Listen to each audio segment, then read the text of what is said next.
जय हिंद बच्चों। तो मैं सीके मिश्रा आज फिर उपस्थित हूँ आपके सामने एक नए चैप्टर के साथ। उस चैप्टर का नाम है lines and angles, type of angle. क्या नाम है? Type of angle. बहुत अच्छा चैप्टर है और सिंपल भी है।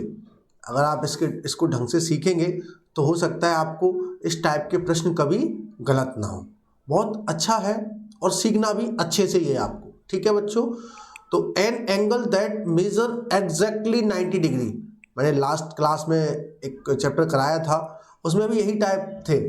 तो जिस एंगल को एग्जैक्टली 90 डिग्री पे मेजर करते हैं उस एंगल को क्या नाम देते हैं बताइए। अच्छा याद रखना, जहां भी दो स्ट्रेट लाइन आपस में ऐसे मिलती हैं तो वो हमेशा 90 डिग्री का एंगल बनाती हैं। ठीक है ना। अगर ऐसे कोई मिलेंगे, जैसे टी है आपका, एक सेकेंड मैं इसको ऐसा, से टी है आपका डब्ल्यू है, डब्ल्यू नहीं बनेगा, एल है। ठीक है ना। जो एग्जैक्ट ऐसे बनते हैं उनको बोलते हैं 90 डिग्री का एंगल। तो वो उस एंगल का नाम क्या है? Right angle. क्या बच्चों? Right angle. ध्यान रखना, आज इसमें जितने भी टाइप ऑफ एंगल्स होते हैं सभी की हम क्वेश्चन करने वाले हैं। तो इसका सही आंसर क्या होगा बच्चों? Right angle. जो भी एग्जैक्टली 90 डिग्री पे मेजर होता है उस एंगल को क्या बोलते हैं? Right angle. ठीक है बच्चों। चलिए next, second question. An angle that measure less than 90 degree known as, अगर 90 डिग्री से कम है तो उसका नाम क्या होगा? इसके बीच में आपके आएंगे 1 से लेके 89 डिग्री तक कोई भी एंगल होगा उसको क्या बोलोगे? 1 से ले ग्रेटर देन 1 और लेस देन 89 डिग्री, या 89 भी चलेगा। तो बताइए उस एंगल को हम लोग क्या बोलेंगे? याद है किसी को? तो उसको बोलते हैं एक्यूट एंगल। क्या बोलते हैं बच्चों? Acute angle. 1 से बड़ा 89, 90 से छोटा मान लो आप, तो लेस देन, सॉरी यहाँ लेस देन 90 डिग्री कर लीजिएगा। 90 नहीं चलेगा लेकिन 90 से छोटा चलेगा। क्लियर हुआ? तो उसको क्या बोलेंगे? Acute angle. क्या बोलेंगे बच्चों? Acute angle. चलिए नेक्स्ट प्रश्न है, an angle that measure more than 90 degree but less than 180 degree.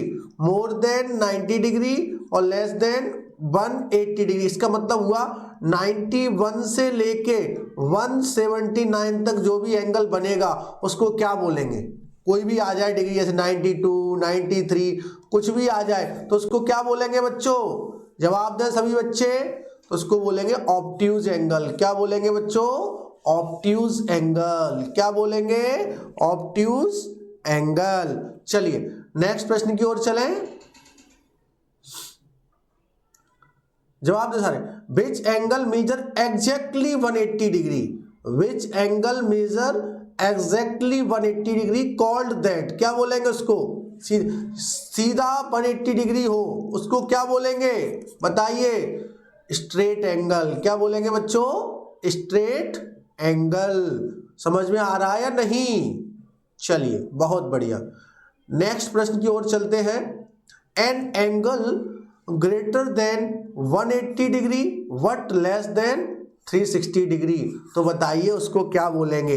An angle greater than 180 degree but less then 360 degree, तो बताओ इसको क्या बोलेंगे? एक एंगल जो 180 डिग्री से बड़ा हो और 360 से छोटा हो। अपन ऐसे बोल सकते हैं 181 से लेके 359 तक के एंगल को हम लोग क्या बोलेंगे? जवाब दें सारे बच्चे, सभी बच्चों को जवाब देना है।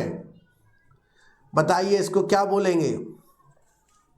इसको बोलेंगे रिफ्लेक्स एंगल। क्या बोलेंगे बच्चों? Reflex angle. चलिए नेक्स्ट प्रश्न की ओर चलते हैं हम लोग। जवाब दें। If two angle add up to 90 degree they called. बिल्कुल सिंपल प्रश्न है, लास्ट किसी क्लास में हम इसको कर भी चुके हैं। दो एंगलों को यदि हम ऐड करते हैं और उनका सम 90 डिग्री आता है तो बच्चों क्या बोलेंगे बताइए? मैंने ट्रिक भी बताई थी।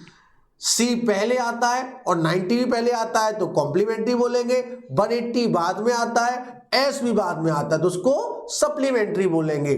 दो एंगलों का सम यदि 90 डिग्री है तो उसको बोलेंगे कॉम्प्लीमेंट्री एंगल। यदि दो एंगलों का सम 180 डिग्री है तो उसको क्या बोलेंगे बच्चों? Supplementary angle. क्या बोलेंगे? Supplementary angle. चलिए नेक्स्ट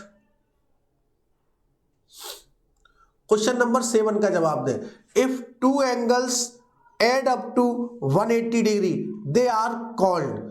दो एंगलों का सम यदि 180 डिग्री है तो उन एंगल्स को क्या बोलेंगे? जवाब दे सारे बच्चे। अभी जस्ट बताया है 180 बाद में आता है, एस भी बाद में आता है तो उसको क्या बोलेंगे? Supplementary angle. क्या बोलेंगे बच्चों? Supplementary angle. Very good. Next चलते हैं। An angle that share a common vertex, an angle share a common vertex side but do not overlap are called। जैसे ये है, इनको आपस में क्या बोलेंगे बताइए? सभी बच्चे जवाब देंगे इसका। ऐसे एंगल को बोलते हैं पड़ोसी एंगल, मतलब एडजेसेंट एंगल। क्या बोलेंगे? Adjacent angle. समझ में आया? हिंदी में इनको पड़ोसी एंगल भी बोलते हैं। ठीक है बच्चों, चलिए वेल डन। नेक्स्ट 9 प्रश्न का जवाब दे सारे बच्चे।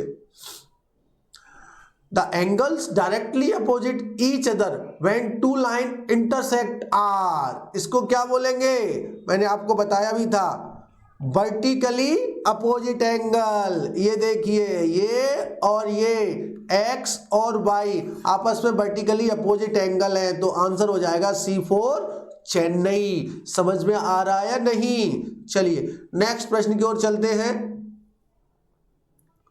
Question number 10, the measure of complete angle. मैं इसको पढ़ाता हूँ। लौट के बुद्धू घर को आए, यहां से चले, यहां पहुंचे, फिर यहां पहुंचे, फिर यहां पहुंचे और यहां वापस आ गए तो लौट के बुद्धू घर को आ जाते हैं तो क्या हो जाता है? Complete angle. उसको बोलते हैं 360 डिग्री। समझ में आया सारे बच्चों को? किसी को इशू तो नहीं है?